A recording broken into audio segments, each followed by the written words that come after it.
এই মুহূর্তে যে খবরের দিকে নজর থাকবে, রেজিস্ট্রেশন সংক্রান্ত গাফিলতির অভিযোগ। এবার অভিযোগে স্কুলগুলিকে ফাইন করল হাইকোর্ট। হাইকোর্টের অর্ডারকে প্রেস বিজ্ঞপ্তি জারি করে হাইকোর্টের অর্ডার নিয়ে প্রেস বিজ্ঞপ্তি জারি করে মধ্যশিক্ষা পর্ষদ। স্কুলগুলির নাম ও যে ছাত্রদের রেজিস্ট্রেশন সংক্রান্ত গাফিলতি রয়েছে তা উল্লেখ করে মধ্যশিক্ষা পর্ষদ। জানানো হয় যাদের রেজিস্ট্রেশন বাকি তাদের আজ রেজিস্ট্রেশন হবে। বিস্তারিত জানবার চেষ্টা করব। মণি ভট্টাচার্য আমাদের প্রতিনিধি রয়েছেন টেলিফোন লাইনে। মণি, কি আপডেট? দেখো, মাধ্যমিক পরীক্ষার সময় যে এগিয়ে দিয়েছে, এটা ছাড়া যে মাধ্যমিক পরীক্ষার যে রেজিস্ট্রেশন, মানে সামনে মাধ্যমিক পরীক্ষা, এই যে রেজিস্ট্রেশনের একটা সমস্যার জন্য কিন্তু বারবার একটা ঝুঁকি পাওয়া ছিল মধ্যশিক্ষা পর্ষদ, মানে বোর্ড।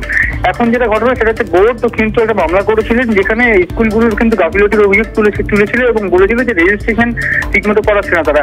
এই মামলাটি কিন্তু শুনানিতে 4টে স্কুলকে মোট 2 লক্ষ টাকার ফাইন দেওয়ার নির্দেশ দিয়েছে বিচারপতি বিশ্বজিৎ বসু।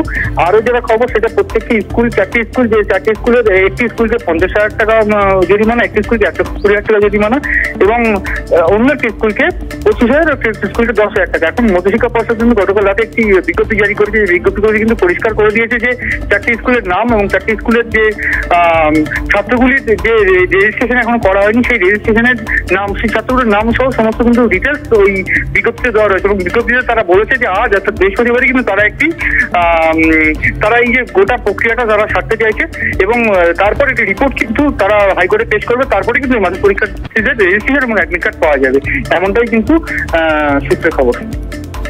বেশ, ধন্যবাদ মণি ভট্টাচার্য আমাদের প্রতিনিধি ছিলেন আমাদের সঙ্গে টেলিফোন লাইনে।